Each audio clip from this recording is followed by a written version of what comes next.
Hello friends, તો સ્વાગત છે તમારું અમારી યુટ્યુબ ચેનલ પર। તો મિત્રો, જો તમે અમારી ચેનલ પર જો નવા છો તો પ્લીઝ ચેનલને લાઇક, શેર અને સબસ્ક્રાઈબ કરી દેજો।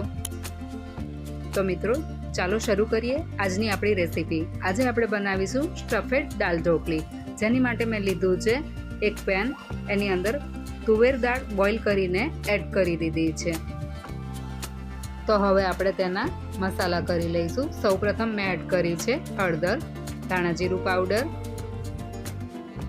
લાલ મરચું, સ્વાદ અનુસાર નમક, અડધી મુઠ્ઠી જેટલા સિંગદાણા। મિત્રો, અહીંયા સિંગદાણાનો ટેસ્ટ ખૂબ જ સરસ આવતો હોય છે, તો તમે પણ જરૂરથી એડ કરજો। ત્યારબાદ એક લીંબુ એડ કરી દીધું છે।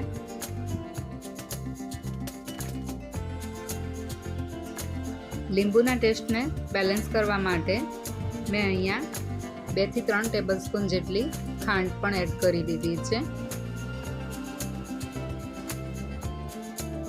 દાલ ઢોકળી તો મિત્રો દરેકના ઘરમાં બનતી હોય છે, પણ અહીંયા મેં એક નવું ઇનોવેશન કર્યું છે, જે તમે પણ ઘરે જરૂરથી ટ્રાય કરજો। બધા જ મસાલા એડ કરી દીધા બાદ દાળને આપણે આવી રીતે મિક્સ કરી લઈશું અને 5 થી 10 મિનિટ સુધી કૂક કરી લઈશું।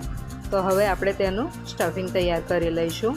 સ્ટફિંગ બનાવવા માટે મેં એક બાઉલમાં બેસન લીધો છે, એની અંદર ભાત એડ કરી દીધા છે। તો મિત્રો, તમારી પાસે અગર ભાત નથી તો તમે અહીંયા બોઇલ કરેલા બટેકા પણ યુઝ કરી શકો છો।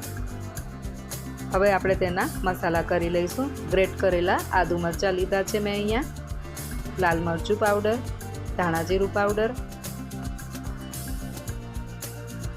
હળદર, સ્વાદ અનુસાર નમક એડ કરી દઈશું।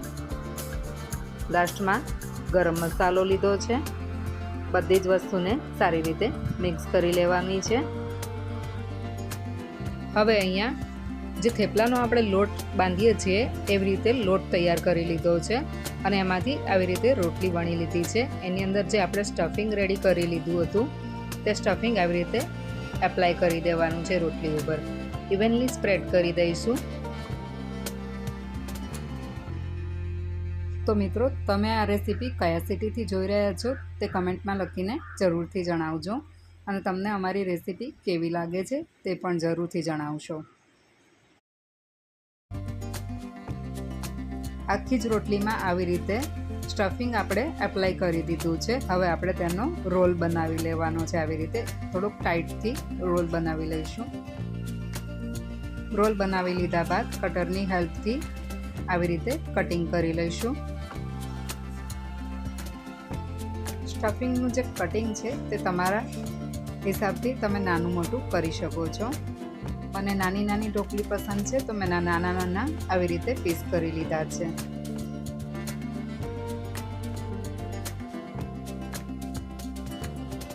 હવે જે કટિંગ કરેલા પીસીસ છે તેને હાથની મદદથી આપણે પ્રેસ કરી લેવાનું છે, જેથી કરીને આપણી ઢોકળી નાની નાની રેડી થઈ જશે। હવે એક બીજી રોટલી વણી લીધી છે, એની ઉપર આવી રીતે સ્ટફિંગ મેં એપ્લાય કરી દીધું છે અને બીજી રોટલી એની ઉપર કવર કરી લીધી છે। બીજી રોટલીથી કવર કર્યા બાદ હાથની મદદથી આવી રીતે પ્રેસ કરી લેવાનું છે અને ચોરસ કટિંગ કરી લઈશું આવી રીતે। તો મિત્રો, આવી રીતે આપણે બે શેપમાં ઢોકળી તૈયાર કરી લીધી છે। બધી જ ઢોકળીને આવી રીતે કટિંગ કરીને બોઇલ કરેલી જે દાળ છે એમાં આપણે એડ કરી દેવાની છે અને 10 થી 15 મિનિટ સુધી સારી રીતે કૂક કરી લેવાની છે, જેથી કરીને આપણે જે ઢોકળી એડ કરી છે તે સારી રીતે બોઇલ થઈ જશે। તો મિત્રો, તમે અત્યાર સુધી આ વિડીયોને જોયો છે તો પ્લીઝ ચેનલને લાઈક કરી દેજો, મિત્રો સાથે શેર કરી દેજો અને ચેનલને સબસ્ક્રાઈબ કરી દેજો। 10 થી 15 મિનિટ થઈ ગઈ છે, આપણી દાળ ઓલમોસ્ટ કૂક થઈ ગઈ છે। હવે એક વાસણમાં મેં ઓઇલ ગરમ કરી લીધું છે. એની અંદર હાફ ટીસ્પૂન રાઈ એડ કરી દીધી છે, જીરું એડ કરી દીધું છે, હિંગ એડ કરી દીધી છે અને લાસ્ટમાં 2 સૂકા લાલ મરચાં એડ કરી દીધા છે. તૈયાર કરેલી દાળ ઉપર આપણે વઘાર એડ કરી દઈશું અને બરાબર મિક્સ કરી લઈશું. તો તૈયાર છે આપણી સ્ટફેડ દાળ ઢોકળી.